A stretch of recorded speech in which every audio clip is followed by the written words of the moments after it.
What's going on, YouTube fam? It's your boy Tony 2 times, and we back with another episode of Hood Tales, man. Before I start, be sure to tap that like button. Definitely watch this video to the end to hear the full story and all the details in the case. For the day one fam, y'all already know it's all love. Thanks for tuning back into another episode. If you're new to the channel and you feeling the content, feel free to subscribe. Definitely hit that notification bell so you can be notified every time we drop a new video.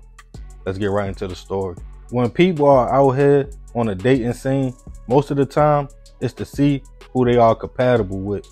Sometimes you might run across a person that meets the requirements of everything on your list. Y'all two might kick it, hang out, even decide to get into a committed relationship. The goal is for everything to go smooth and y'all continue to build and grow with each other. But usually it's like a 70-30 chance one of the two parties involved will eventually show their true colors. As at first, when you are in them beginning stages, it's all an act. People listen to your likes and dislikes, take it all in, and become a chameleon, changing their colors to fit in with the current situation. Some people might still get through all this, communicate, let the other person know what they need to change. And if it's real, they might both adjust some things to make it work, because nobody is perfect. But on the flip side of that, others date and date without any luck of finding their match. Or once they peep certain things about a person, they call it off. In society, most of the time, them people are judged. A man or woman jumping from relationship to relationship is really a contradiction.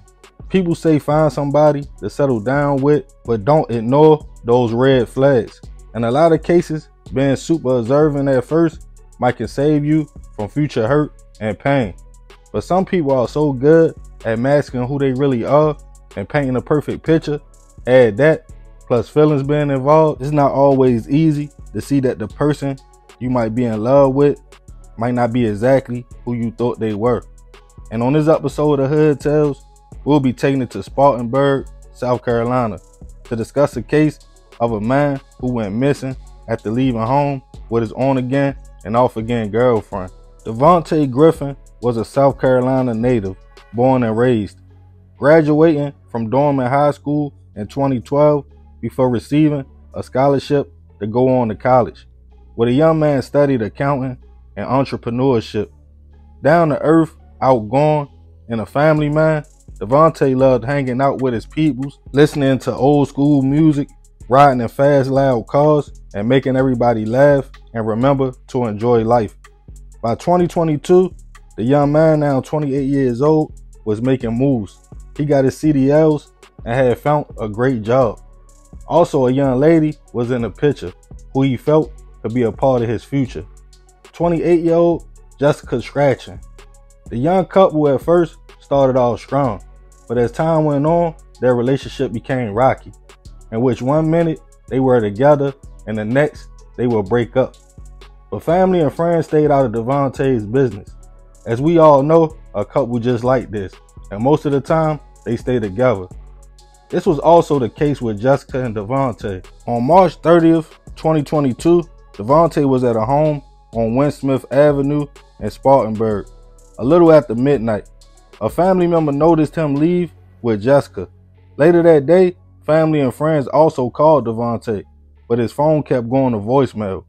One of his cousins called his mother to see if she could get in contact with the young man. As she attempted to call and reach her son, she still had no luck. The family all felt something just wasn't right. That wasn't like Devontae, who was a family man, always checking in.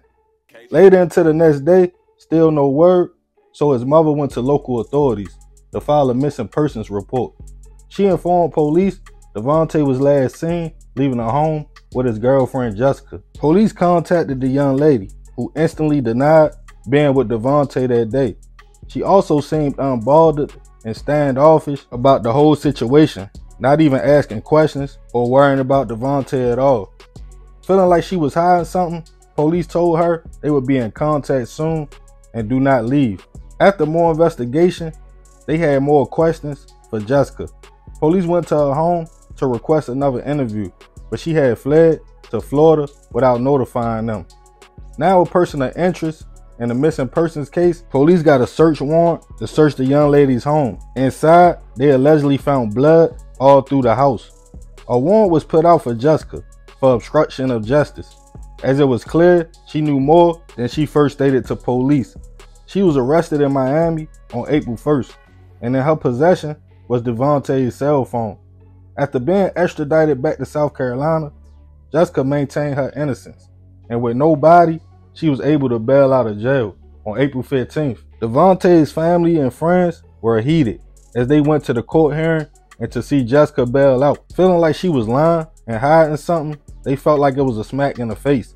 But only 10 days later, on April 25th, Jessica was rearrested after violating the terms of her home monitoring.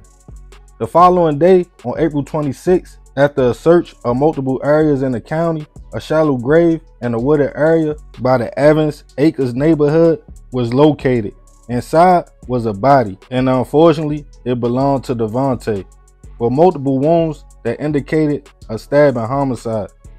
As his DNA was matched to the blood found in Jessica's house, police got a hit. With that, her charges was upgraded to possession of a weapon during the commission of a violent crime and first-degree hit. At the new court date, this time, Jessica was given a no bail. She never said what transpired or anything. She just kept her composure and remained calm.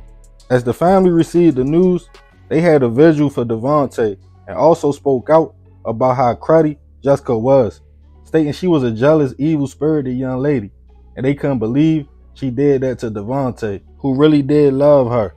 Another person of interest will pop up, a 33-year-old man who we will call T. Detectives felt he was a possible accessory after the fact, helping Jessica move the body and dig the grave, but with no evidence, he was never charged. As of now, this case hasn't made its way to trial yet, and Jessica is innocent until proven otherwise. Rest in peace to Devontae. I send my deepest prayers and condolences to his family. The young lady never admitted or even gave a reason why, so I won't speculate too much. But family and friends did state it was an on-again and off-again relationship, probably meaning a lot of arguments, both dealing with other people on their breaks, and when feelings are still involved, some kind of reasons are grounds for things to get out of hand. Jessica allegedly had Devontae's phone in Florida. It's really more questions than answers, but like I stated earlier, sometimes you don't see the red flags or signs. Do y'all think Devontae would have left with her if he thought he would be in any kind of harm's way? Sometimes by the time we realize things, it's unfortunately too late. So remember, we got to succeed not to fail, so we won't be just another hood tale. Man, crazy story. I'm going to leave the discussion open on this one for y'all. Y'all definitely let me know what y'all think transpired, what happened in the situation. Either way, like I said, rest in peace to that young man. I send my prayers to his family. I appreciate you if you made it to the end. Y'all already know it's all love, fam. That's another episode of Hood Tales. It's your boy Tony 2 times. I'm out.